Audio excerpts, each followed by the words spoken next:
What's up, fam? Welcome back to the Steep Stuff Podcast. I'm your host, James Lauriello, and today I'm so excited to bring you guys a community-based episode.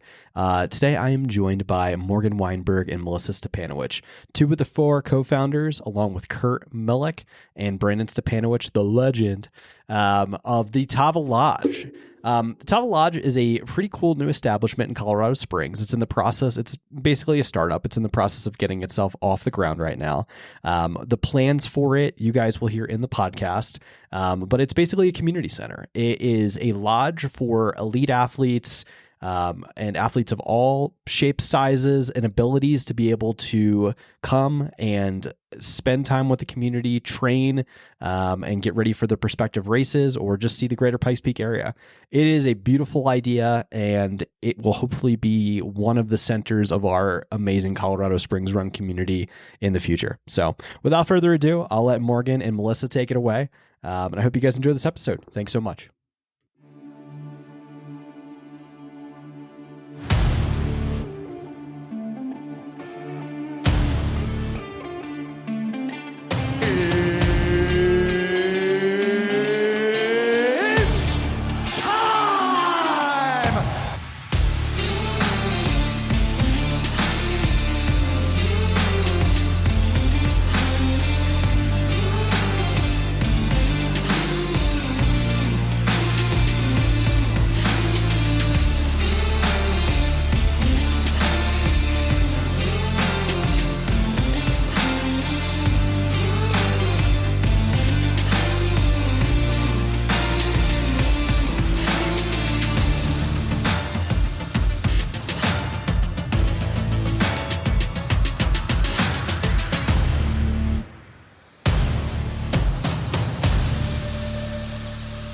Ladies and gentlemen, we are live.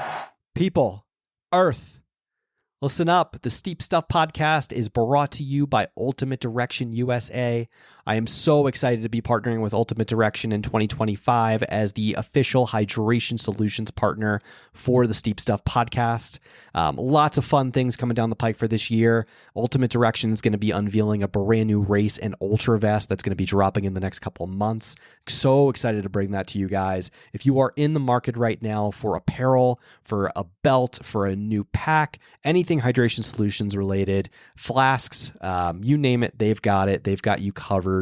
If you hop on to ultimatedirection.com and use code STEEPSTUFFPOD, that's one word, STEEP, STEEP, STUFF, STUFF, POD. If you hop on to ultimatedirection.com and use that code, that's going to get you 25% off your cart. Especially that we're starting to wind our way a little bit more closer to spring. You guys are going to be start to put together your race calendars, and Ultimate Direction's going to have you guys covered. So whatever you need, they've got you outfitted from head almost to toe. They don't do shoes yet. So guys, enjoy yourself. Have a great rest of your week. Thanks so much, and check out Ultimate Direction. Melissa and Morgan, welcome to the Steep Stuff Podcast. How are you? Thank you. We're doing pretty good. Yeah. It's I'm so stoked to have a conversation with you guys. Definitely something unique. You guys are cooking up in the Colorado Springs running community. So I'll let you, Morgan, take it away. Introduce yourself, and then you can pass the mic off to Melissa and introduce herself, and we'll go from there. All right, cool. Yeah, so thanks for having us. First of all, excited to talk about this and start to share kind of what we're trying to do with the community and others who might be interested. But I'm Morgan. I am a trail runner, obviously. I have a background in program operations and hospitality management. And I guess we're going to kind of talk about all four of us because I think we're a very unique group of four. So it's kind of cool to hear a little bit about each of our professional backgrounds and then kind of how we tie into wanting to do this. So that's a little bit about me. My partner, Kurt, is also part of the team. He's a mechanical engineer. He actually just left his engineering job to go to massage therapy school.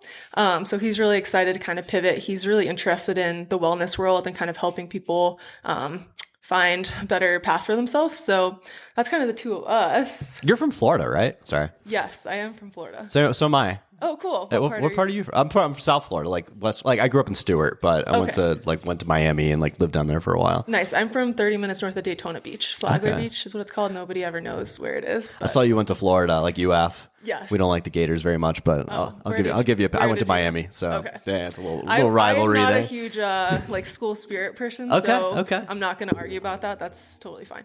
That's fair. That's fair. All right, Melissa, how are you? I'm good. My name is Melissa. I was born and raised in Colorado Springs, and my background is in organizational management.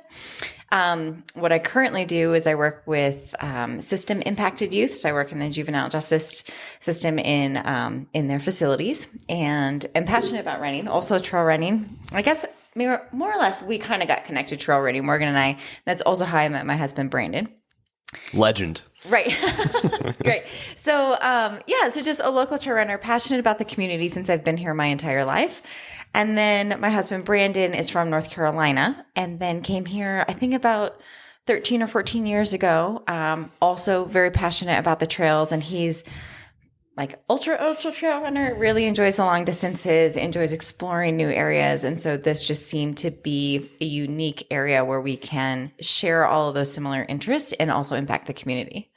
Morgan and I have a common friend, Kelly, and I was telling Kelly like one day really loosely about, a property Brandon and I were interested in. I think she ran with you the following day and then was like, maybe the four of you guys should connect. And so it all just really was serendipitous and happened.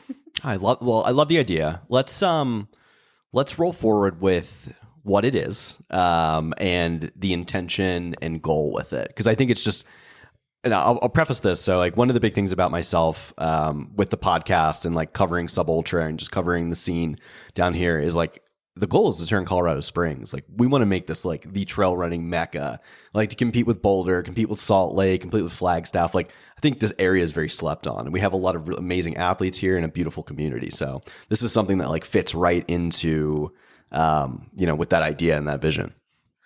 Yeah, so kind of take the words right out of my mouth, right?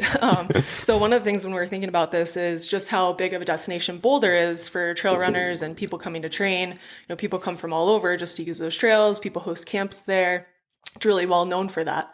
And down here in the Springs, we all know that our trails are amazing and we know what they have to offer, but I don't feel like that's really spread across the rest of the country or world, if we think really big. So that's part of it, is wanting to bring people here to have that training experience, to really get to see the variety of terrain that we have in the area.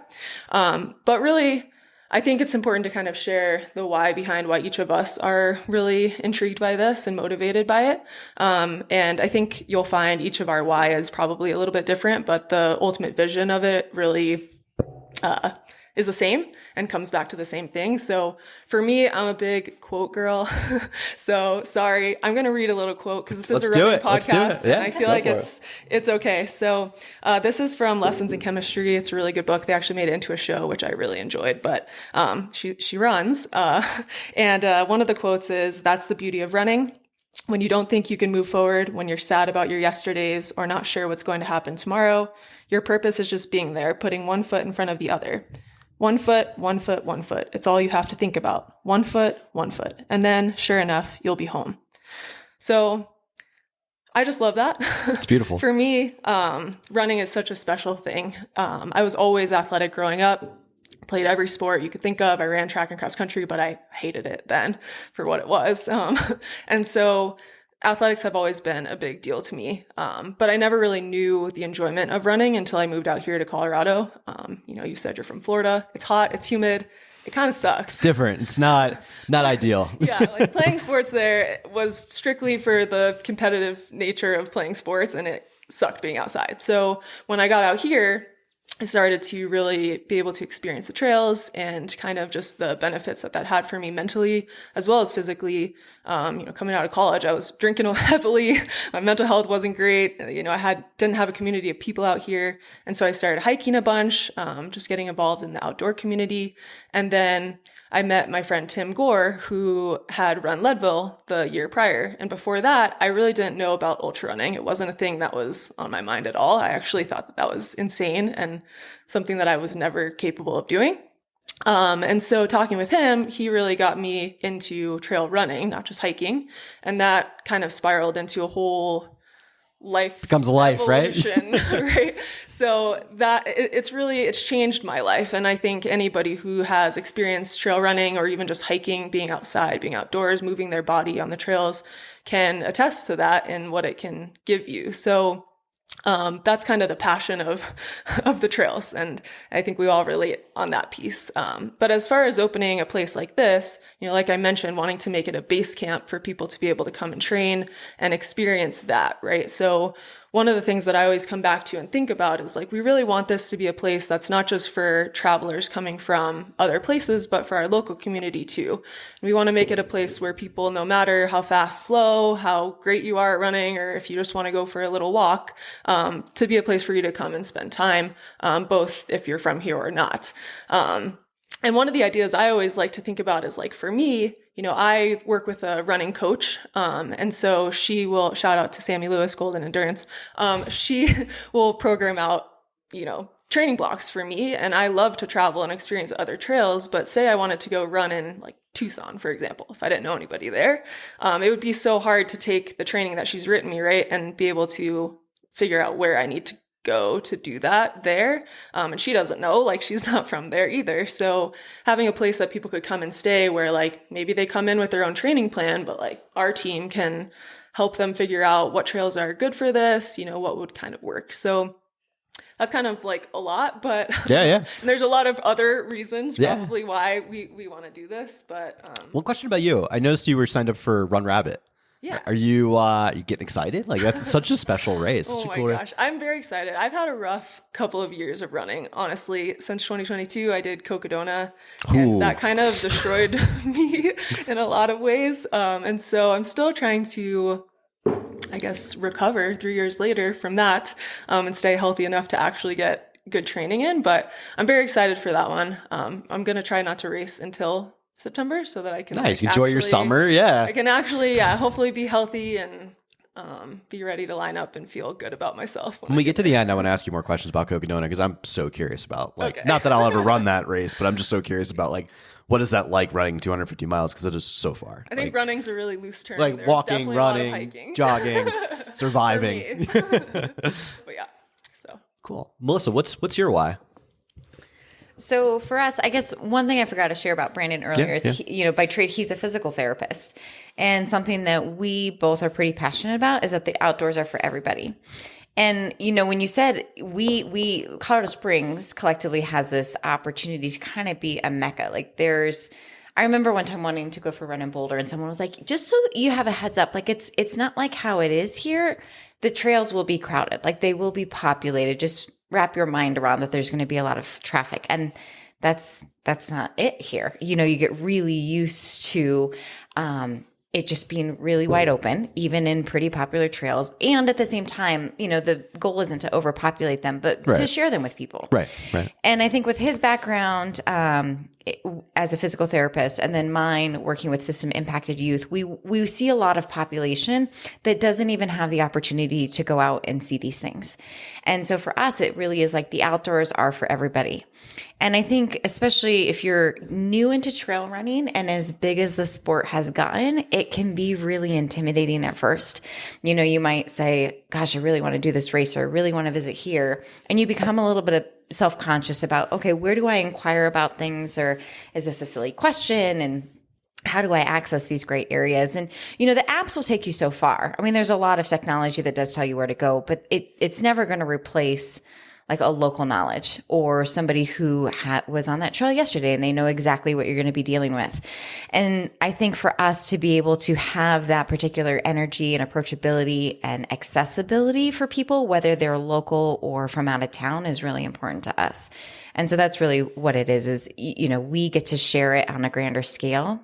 I mean, we've had friends come into town and then we take them for a trail and they're like, oh my gosh, this place is amazing. So amazing. And then we stop every 10 minutes and they're taking photos, and, it's really exciting. And I think that if you get to share that with people that might not always have the opportunity, or they're visiting here and it's a bucket list vacation, or it's somebody local and we have somewhere where they can meet for a group run, just to create those different layers of community and connection is important to us. That's beautiful. It's funny, on the website, I was like, it's actually not funny, it's awesome. The photo that you used for I think it was like the landing page of Heiser, I was like, that sums it up perfectly, because that's like one of the most beautiful trails in Colorado Springs, and no one knows about it. Myself, I'm like, oh, I saw like 1-2 people today. It's like a Saturday at 11 a.m. Yeah, it's a beautiful, beautiful location. So let's pivot back to the lodge itself, and I guess if you want to, we can talk about. I think we can get into investment later, but like maybe the plans that you have for this year with it, and just growth plans, where you want to take it for this year, and then the different investment plans that would have been, if I remember correctly, it was the peak, it was the bar camp, and it was the A-frame, correct?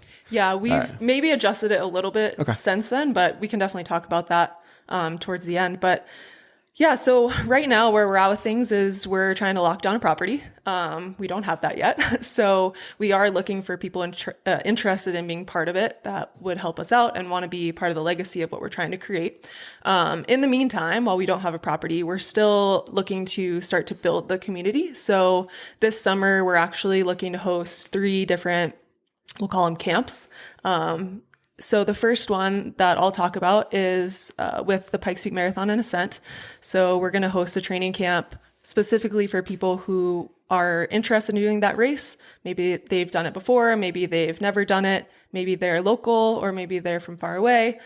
They can be back of the pack, or, every level we're going to accommodate. But essentially, the goal of the camp is to bring people here. We're actually going to host out of Buffalo Lodge Bicycle Resort. Shout out to Tori. Perfect. She's awesome. Yeah. It's a good spot. She's so great. So we're excited to host there.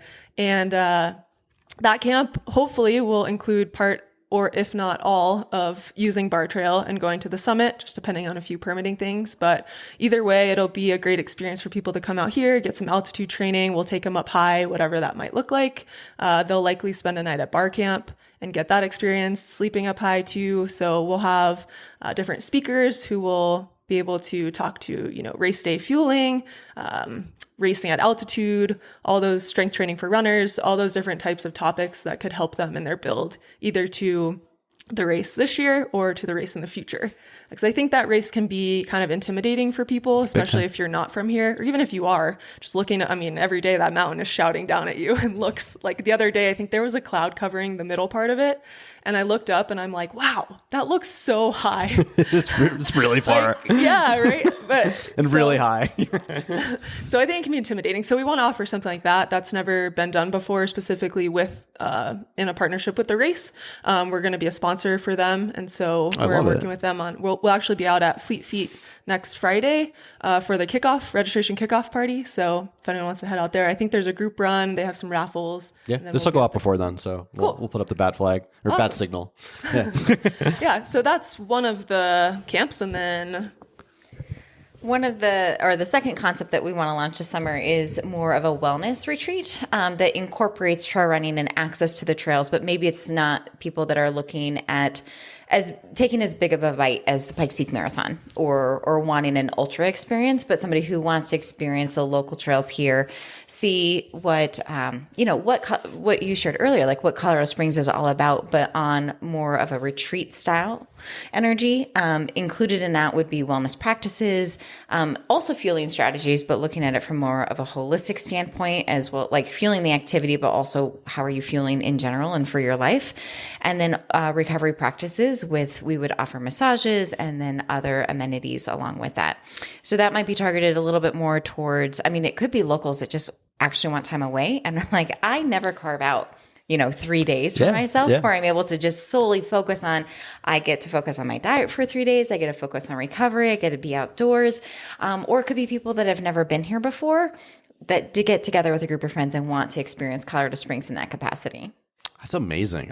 Both of them I love these ideas. Like these are. You should do the third one. Okay. All right. I don't want to get ahead of myself. Okay, so the third one is the Ultra Tava Tour. And this one we say is not for the faint of heart. Brandon is the one who is really developing it. So if that gives you any idea, there's going to be a lot of vert, big miles, big days, and pretty rugged terrain. So the goal of it is really to ring the peak, given there's some limitations right now with that trail as a whole. So a lot of it will be some out and back side excursions. But just know that it is, you got to be tough. You gotta be tough. I like that. It's going to be a lot of fun. So there's going to be overnights along the way. You won't do the whole thing in one go. There'll be overnights. Your gear will get kind of muled around for you, so you won't have to carry everything, but it's going to be awesome. That one's going to be in June. So if you have like a late summer or fall big race that you're training for, that one will really get you, Nice your and heart fit. pumping. Yeah. So we're excited about that one, but that's the one that, You got to should do. tell Brandon to get a little get Zach Miller out there as a guest host there. It'd be kind of fun. Yeah. And that one will be a little smaller too. So no more than 10 people. We want to keep that one pretty intimate just because it will be pretty tough days. So Super cool. No, these three ideas are amazing. Like, do you have an idea of when you're going to open registration for them? So we're going to post about them this weekend, get them out in the world, finally announce. And then registration, hopefully, at least for the Pikes Peak Marathon Camp, will open at the same time that the race does. So March 1st, I believe, is when theirs open. So fingers crossed we can get everything organized and ready to go and open it up then. I love that because it's 70th anniversary this year. I know Brandon just joined the board just as I did. So it makes it like, I don't know, there's a lot of, I don't want to say hype, but hype. Like we got to make it. There's a lot of we got to make this a big year for the race. So yeah, it's really exciting that you guys are going to be doing this. The holistic one does sound cool too. I think my wife will probably be stoked on doing that one. So that one's gonna be cool. And we have Kurt, my partner, and he's now going to massage therapy school, and so that's something that he's really focusing on. Like, how can we make this really beneficial for people? But I did want to mention that for the Pikes Peak Marathon Camp, we will be looking for a number of guides to help lead runs for us. So if anybody's interested in getting involved at that level, we will be putting that out into the world as well, and hopefully bring some community members in to be a part of that. That's amazing. I love it. I have a question, and we can cut this out if you guys don't, because I don't want to pry too deep. You don't have to give me the exact location, but just a tease is like, is it Manitou? Is it an OCC? Like, oh yeah, give me okay. We can definitely tell you. So we're pretty stuck on Manitou. Okay, perfect. The exact property will just depend on what is available when we when we have the funds. So there's a property that's available right now that we're pushing hard to get, and so if we could go for that one tomorrow, we absolutely would. But we're pretty firm on Manitou. We want the property to be able to check the box of being super close to trail access. We're not willing to bend on that just because that's such a big part of our vision. We want you to be able to leave the front door and be at least a mile or less to be able to get to a trailhead.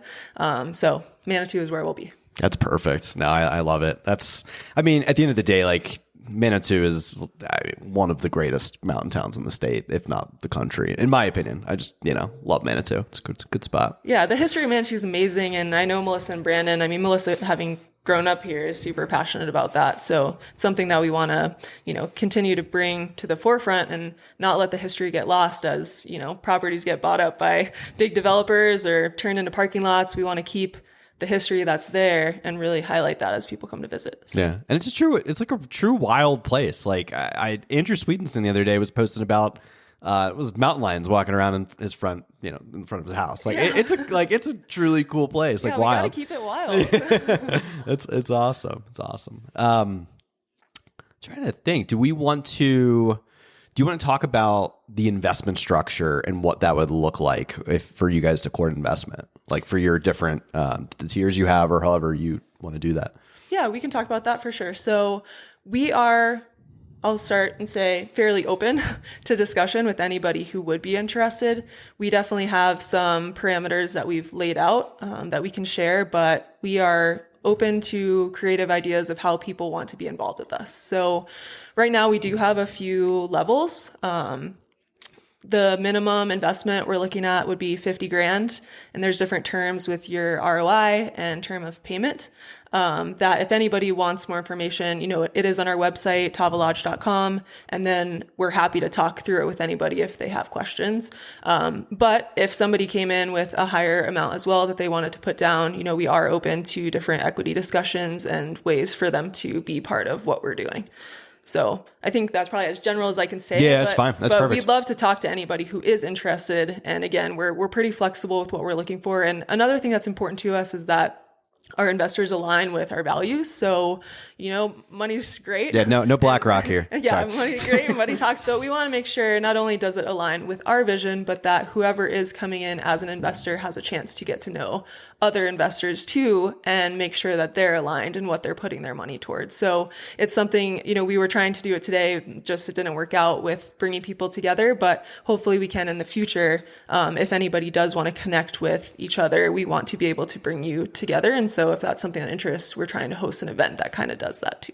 Yeah, that'd be great. Yeah, and that's I think it's an amazing opportunity to, I don't know, just not just necessarily a group run, but just having opportunities to get people connected. It just builds more community, right? When you do I don't know, things to talk about for the Tava Lodge and just getting that out there. So exactly. And while the biggest piece we need right now is the money to be able to get the property, we still want to meet people who are just interested in the vision. So even if you don't have the money to put towards an investment, but you're really interested in what we're doing, still reach out to us. We still want to talk to you. We'd still love to share and get your ideas. So don't let the fact that we do need money to make this happen, but just because someone might not have it doesn't mean we don't want you to be a part of what we're doing. Yeah, no, it's amazing. It's amazing. Melissa, do you have anything to add to this? What are your thoughts on it? I think what's exciting about it right now is we've been really impressed with the level of community that we've encountered so far early on. So one of the things that I think initially when we started, we were like, okay, we really want to secure a property. And that's our utmost priority. And then when we weren't able to secure one immediately, then we were thinking, okay, should we pivot and go ahead and put out these visions for these camps this summer? And that's when you partnered with Tori at Buffalo Lodge. And so just to have that, it's not like, oh man, there's going to be another place that's opening in Manitou. It was more like, oh yes, there's space. And now we have an opportunity to collaborate as two hospitality companies and work off of each other and help each other and promote one another. And when we don't, eventually if we have a property and don't have space, we can refer them to her, or again, she's hosting us for these 3 upcoming camps.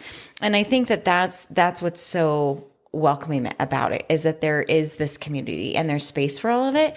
And so I think that's been a really welcomed response that we've seen so far. Sorry.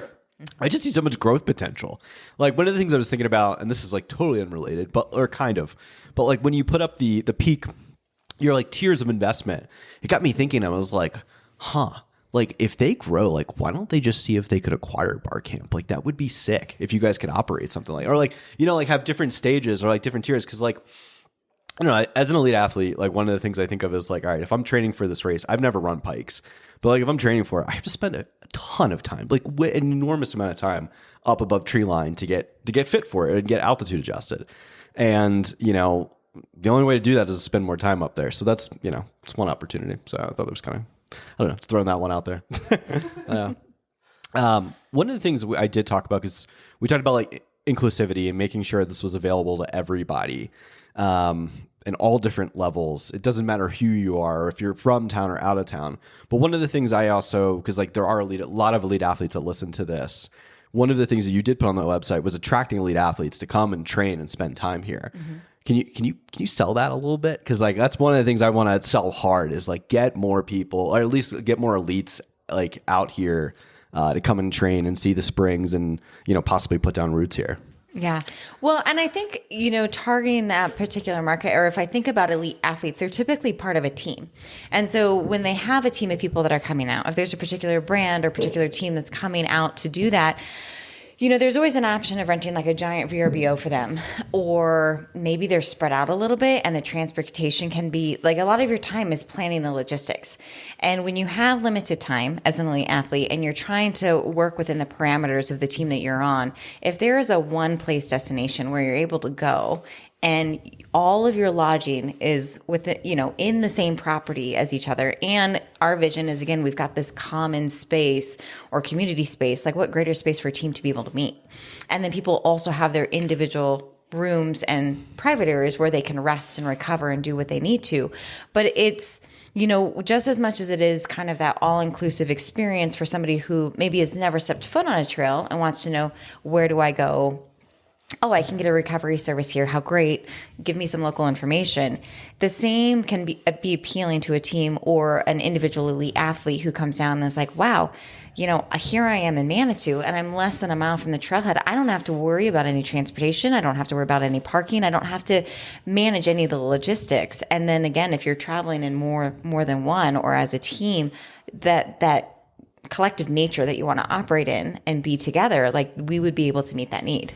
Yeah, the cohesiveness too, like for the team to be able to be there. Well, the thing I think of too is like when the several years that we've had the Golden Trail Series here, and with Solomon, and like the athletes were kind of spread out. Like some of them were, I'm trying to remember. It was like the lot, like it's like down the way and like further out in Manitou, and there was some people like almost borderline OCC. So it was like much more spread out with the athletes. So I was like, this would be perfect if we have, I don't know, depending on how the race plays out over the next few years and how things happen, like.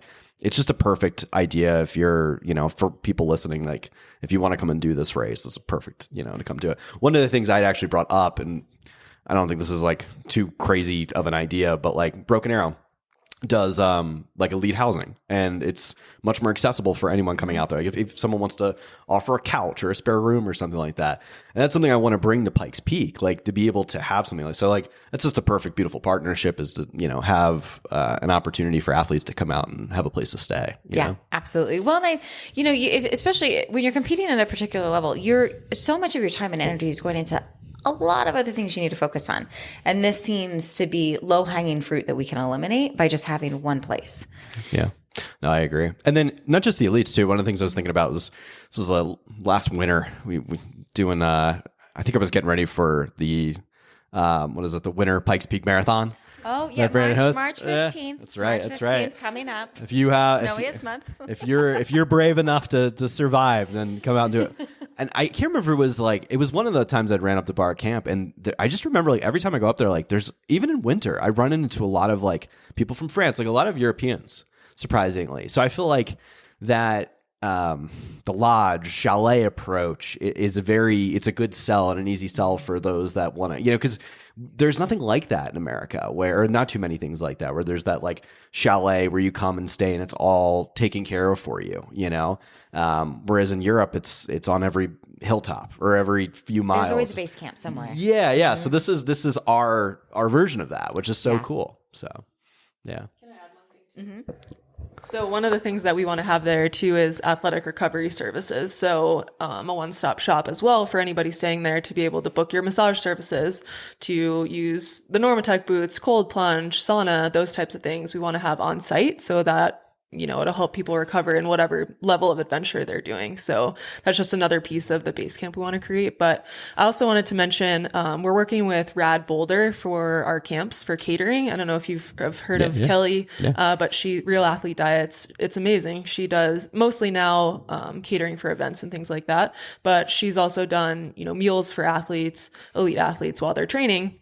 And if they're visiting Boulder, then making sure that they don't have to think about that, right? And this would be a progression down the road. We're not going to have it immediately, but I think that would be so cool, right? If we have that common space with a kitchen area that we can then also provide for any elites that are training there or anybody who wants to pay for that service to have, nutritious, filling meals that'll help them in whatever block they're working on, I think would be really cool. So yeah, really channeling that whole base camp feel where you're in this one place and you have everything you need. And like Melissa said, you don't have to think beyond that. We'll help you with whatever it is you're looking to get out of your time there. So yeah. Perfect. And as as Pikes grows, as the race grows, and as things start to expand with that, like I just think that there's going to be so many more opportunities and more people coming to town. Like it'll attract more, which just sets up just a great opportunity for people to, find the lodge. So yeah, and not even just Pikes Peak Marathon, but when you think about the number of trail races now in the springs or even within an hour drive, we've got Era Viper races here, Revenant Running, Mad Moose, and every day there's something new popping up. So even beyond the Pikes Peak Marathon being the flagship race in the springs, there's so many other things that people might want to come and spend time on the trails to get ready for. So lots of opportunity there. Yeah. Our access is just like to be able to get to 14er like so easily. Yeah, it's hard to beat. It's pretty sweet. What else did we not cover? I want to continue to add on this. I think we did a pretty good job hitting everything. So I guess maybe we didn't really talk about just like the property itself. Oh yeah. I wasn't sure how much you wanted to go into it, so take it away. Well, I won't talk specifics about what we're looking at, but what we're looking for is a place. Well, we really like properties that have kind of separate units that have maybe even little kitchenettes in them, so that people can spend significant time and be able to do whatever they need to do in their own space. But we're looking for something that's maybe like 12 to 25 rooms or units, freestanding or not. And like Melissa said, have a common space that people can come together and meet with, potentially some extra space for those recovery services. One of the ideas too that would be great, and of course this is all property dependent, so some of these things are just pipe dreams till we actually find out what we're able to obtain, but have like a gym space that even we could have like a local PT base out of, right? And so if people do come to town and they're training, they have that easy access for PT services even, or access to a weight room, strength training area. No treadmill, because I don't believe in them. I'm just kidding. I do believe in them for their purpose. But if you're here visiting and you have the treadmill, you're not going to be on a treadmill if you're here. Yeah. But that's kind of the property we're looking at, and there's a few in Manitou that kind of fit the bill. But it'll be more of that, hotel, motel type property. Nice. Have you talked to anyone yet? Has anyone any conversations so far, or is it still kind of feeling it out with that? Yeah, we have gone to see a couple that we just weren't quite ready to go in on, that then turned hands and sold. But like I said, there's the one right now. Can we share with that? No. Yeah. Okay. Yeah. So there's Don't one tell right me. now that we I don't want anybody stealing it. Yeah, that we are interested in. But if not that one, we believe that like timing is everything, right? And if now is not the time to be able to get that property, then something else will work out. And it's just about being patient and waiting for it to be, because we don't want to just get any property. Like we want it to be something special, and we want it to fit what we want to offer. So we're not willing to just kind of jump on anything. So patience is key, I think. And when the timing works out for it, we'll be ready to go. Yeah. Well, I want to talk a little bit more into like specific roles, because I know we briefly touched on what you would be doing. I wanted to kind of go more into like what you guys will be doing role wise, and kind of how that plays into it as well. Okay. So Morgan, I'll be the general manager. The general manager of Tava Lodge, and so oversee all the daily activities, make sure everything's operating from the business perspective. And then my partner Kurt will be the property manager, as well as oversee all of the recovery services side of things. And so we will hopefully be on site 24/7. No, I guess not. I mean, we'll be on site. We're maybe not working 24/7, but we look to be before you put that one out into the universe. Living on site. We will hopefully live You'll be on around. site. Yeah. And we'll be around all the time. That would hopefully become our full-time gig to be able to take care and help people out with that. And then So for myself, Melissa, I would be the operations manager. And so that's looking at a lot of the logistics, making sure that everything is streamlined in terms of planning, looking at the details with maybe the different retreats and camps that we have, and partnering with Morgan to see where we need to fill in. The beauty of things being in Manitou, and then also Brandon and myself being Manitou residents, is, we've got 4 people that more or less, like the 24 hours won't only be Morgan. But we're accessible. Yeah, there's a bill. You'll be and part available. of it, and again, showcasing like that commitment into the community. Part of the operations piece too, aside from we've got our general day-to-day hospitality, and we may have. I mean, this is not a property that is exclusive to trail runners, right? If there's cyclists that want to come, we're going to have those resources. If there's somebody who's here that wants to not be on the trails at all and they want to experience Manitou, like, we are available. Mm-hmm. And so it really is just kind of a place for hospitality. And then with the operations, I think an additional piece maybe that we didn't focus on a ton is what other things are we going to be able to do in the community that don't necessarily involve somebody coming and staying. I know we've floated like we really want to have like a weekly group run where people are able to meet and connect and they've got a place to go. So just kind of managing the operations in that capacity. Brandon is our community manager. And so with his expertise on the trails and passion for sharing that, he'll be a mastermind behind a lot of the logistics that are when you are on the trail. What does that look like? What are the things that we need? What are new ideas that we have? Like what's a new concept that maybe we want to float and see if it lands with people. That's amazing. No, I think you laid it out perfectly. So thank you for that. I do want to double back to Rad Boulder because I thought that was a really cool idea to be able to provide the meals. It's almost like one of those things where, like once you guys get like really set up and established, like you could have like nutrition companies like giving you guys stuff to be able to provide to these athletes and stuff like that, which would be kind of cool as well, you know? Well, and to piggyback off of the Rad piece, I mean that in that common area we can have that. We can almost have like this. I don't know what word I used before, but like just this little corner where we're able to have a bunch of backup nutrition and hand flasks and hats and, you know, all those small things that you might have forgotten when you packed. And then now you've got that available. Yeah. Actually, that'd be cool. I can get UD to donate like soft flasks and some packs and stuff. That'd be dope. Yeah, please. I saw that partnership. Congratulations. Oh, thank you. Yeah.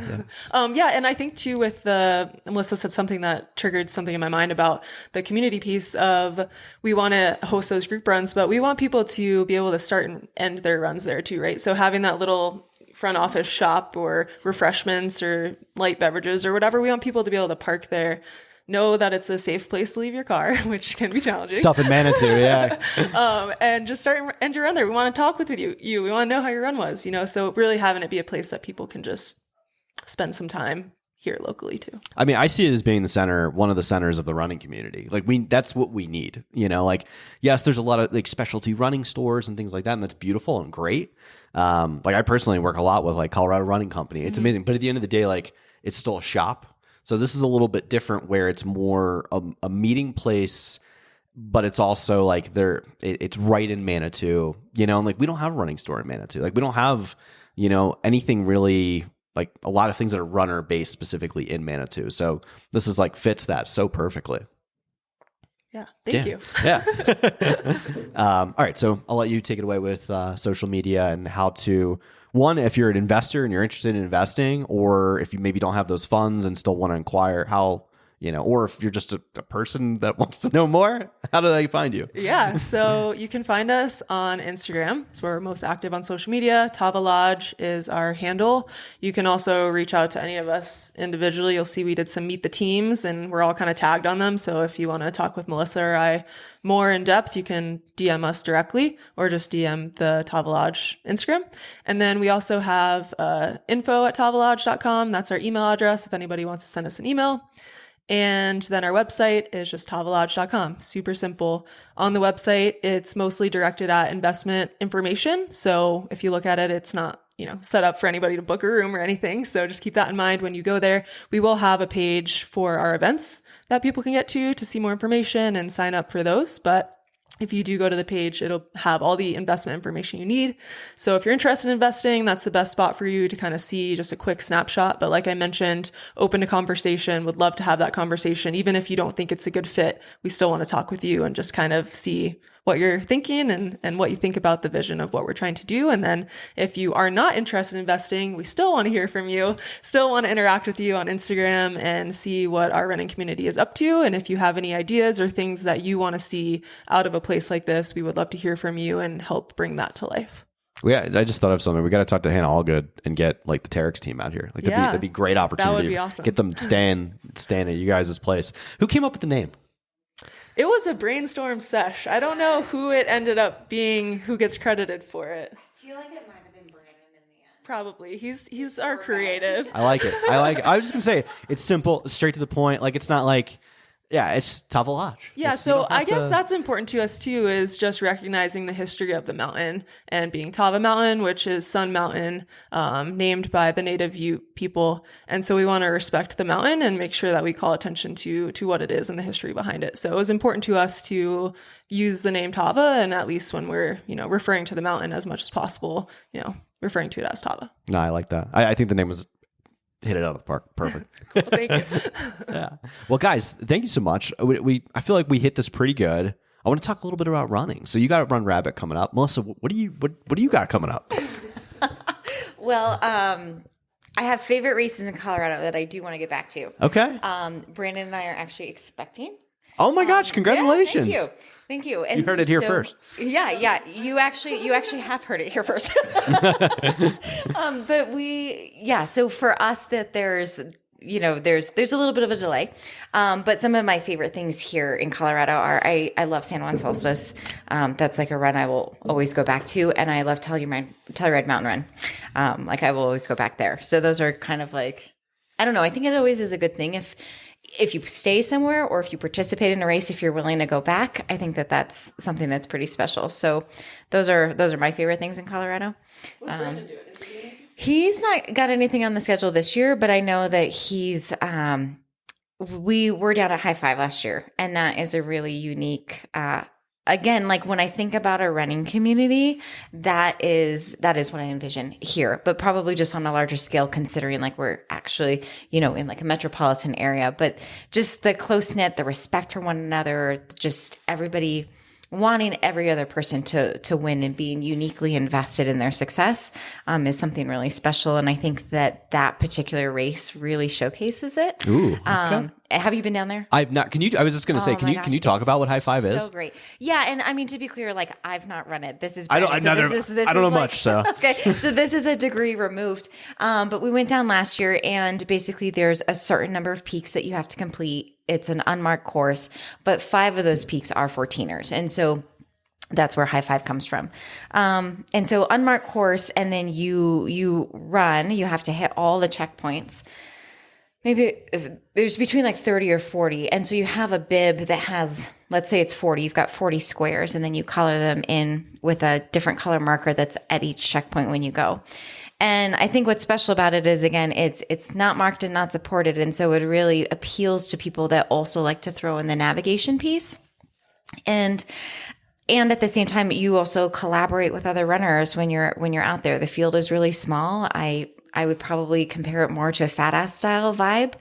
And it's really special because the finishing rate isn't particularly high. It's pretty brutal. Yeah, it's pretty brutal. And you're in the mountains in July, and you're going to hit weather, and there's a lot of factors that can go into it. But you're also in Lake City, and it's gorgeous, and you get to experience the mountains in like the best way possible. So I think that's a pretty special place to be. It sounds like it's like a Hard Rock for if you don't want to do the lottery kind of thing. It sounds pretty cool. Yeah, I like that. Yeah. It's I don't know. The San Juans are a special place. They are. It's like they're just different. Like I love Pikes or Tava. Every time I run up there, it's such a special mountain, but it's not. Like the San Juans are actually like really wild and tough. Like it's a different place. I guess all 3 races I referenced were in the San Juans. Like yeah, I'm very passionate about here and this community, and I love going there. Yeah. And TMR is a special one in its own right. I was a little bummed that they're experiencing some issues. I talked to the race director because I tried to get him on. I was like, "Do you want to come on and talk about this?" Didn't want to come on and talk about it, so he's just gonna figure it out in his own way, which is totally fine. However you want to do it. But yeah, I feel bad. Like I just hope they don't squeeze that. Like I hate seeing races getting squeezed out. You know, and that one is so special. Like it's amazing. Yeah. It would be a bummer. Like one of the things, I think one of the next iterations of this podcast is I'm eventually going to start a race. Probably not here, but somewhere in Colorado. And like it's not going to be like an ultra race or a 20. It's going to be a VK is what I want to do because we need more VKs, yes. right? Yes. And listen, I have scouted everywhere around here, and there's just like nowhere where you could have a VK in the springs. Like it's just not possible. Like you could find 3,000 foot climbs, but how are you going to get people down? That's we need like a ski lift of some kind or something. So yeah, I think that I don't know, to see that get squeezed out, it's like, man, like another grassroots event would go, and I just hate seeing that. So yeah. I'm off my soapbox now. Let's talk. I almost said speed goat. It's not. It's Run Rabbit. You're excited for it. You said you really want to do it. When was the last time? Oh, that's what I wanted to get to. I'm sorry. I can edit this. Cocodona was what I wanted to actually ask you about. Like, what was that experience like? And like running 250 miles, how do you even prepare for a race like that? I don't know. No. So yeah, I don't, sometimes I look back at that and I believe that it was a dream or hallucination because I'm not really sure how I did that. But my preparation, I don't know. I was working with a coach at the time, so there was some plan behind it, but I would say it probably wasn't the best layout that I could have done. And that was before working with my current coach, so it's not on her. But I did a lot of like back-to-back long days. I probably did more running than I should have done. I should have done more hiking and back-to-back, maybe some like backpacking days. But I kind of jumped into Cocodona because I was working with Aravaipa at the time. And one of the great things about working with Aravaipa is race entries. That's right. And that's one of the ones where they only allow, one staff person per year to do it. And so I was kind of like expecting somebody else to want to do it because it was the second year and only Jamil had done it to that point and nobody else like threw their name in the hat. So I was like, F it, I'll do it. And so I just kind of, I wung it, but it was awesome. I mean, I think that everybody should open their mind to a 200 plus race. It was a very interesting experience for me. It's a lot of time in your own head and in a lot of pain.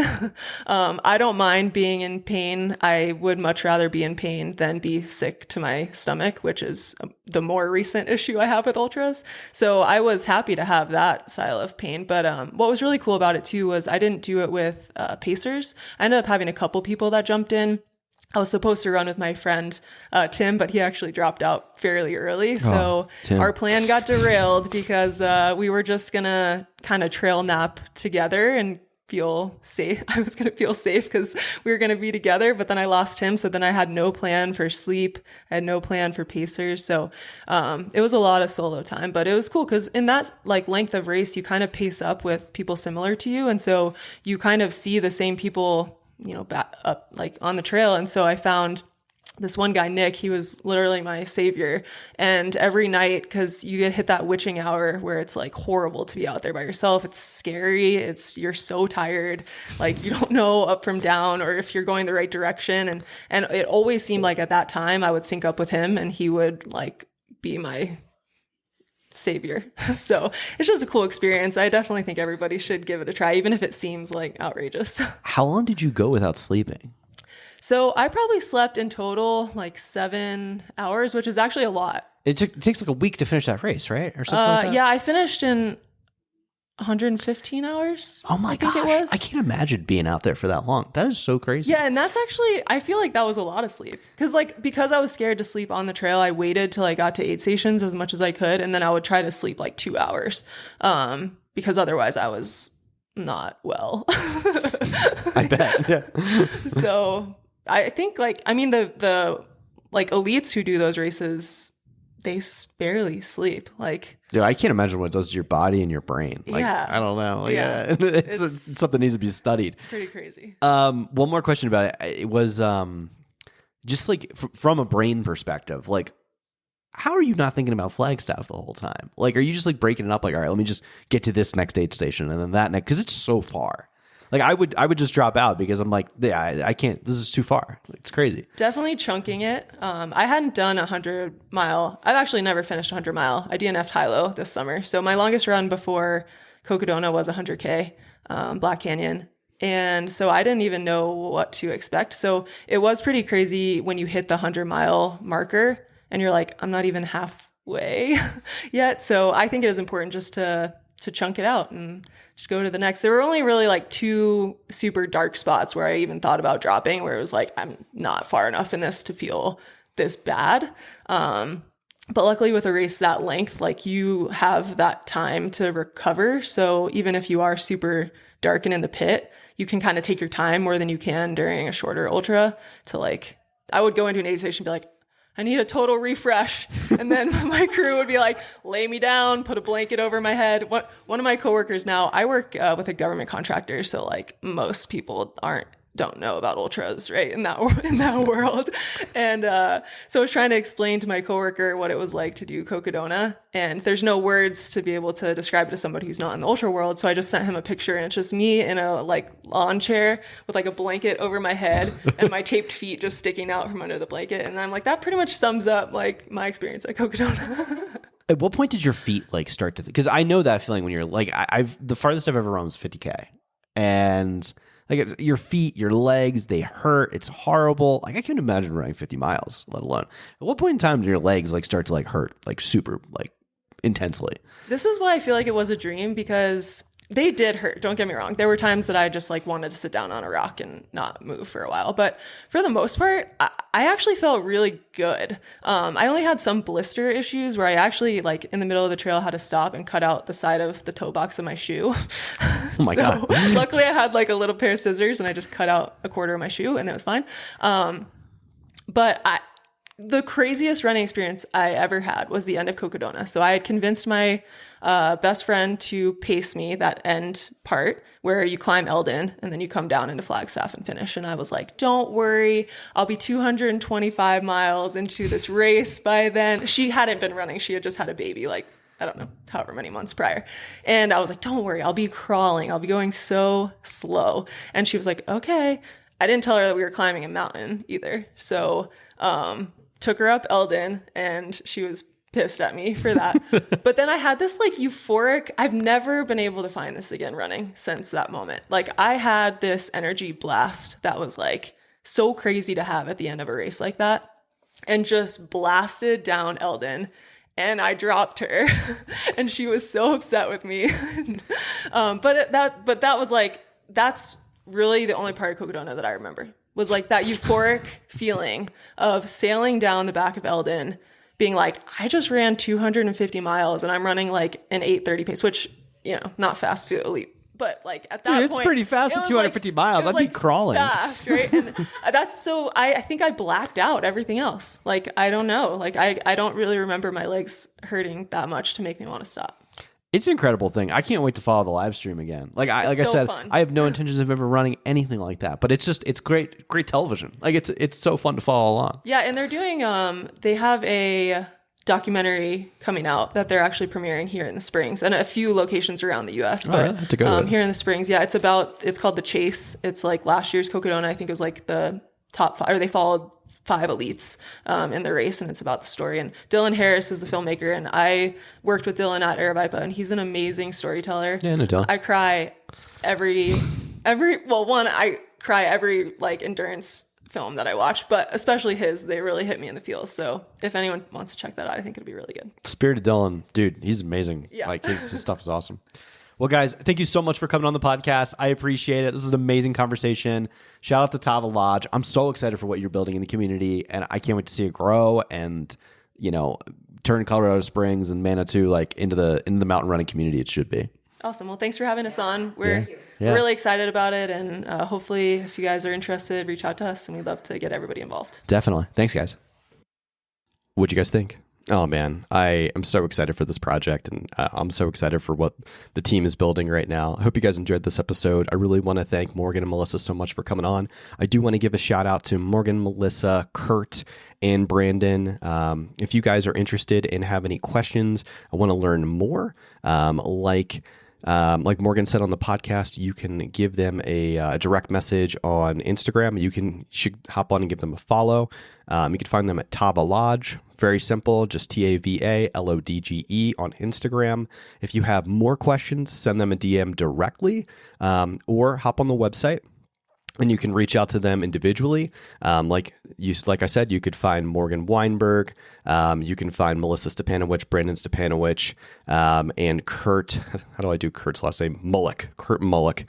And you could find them individually on the site and reach out to them directly if you have any questions.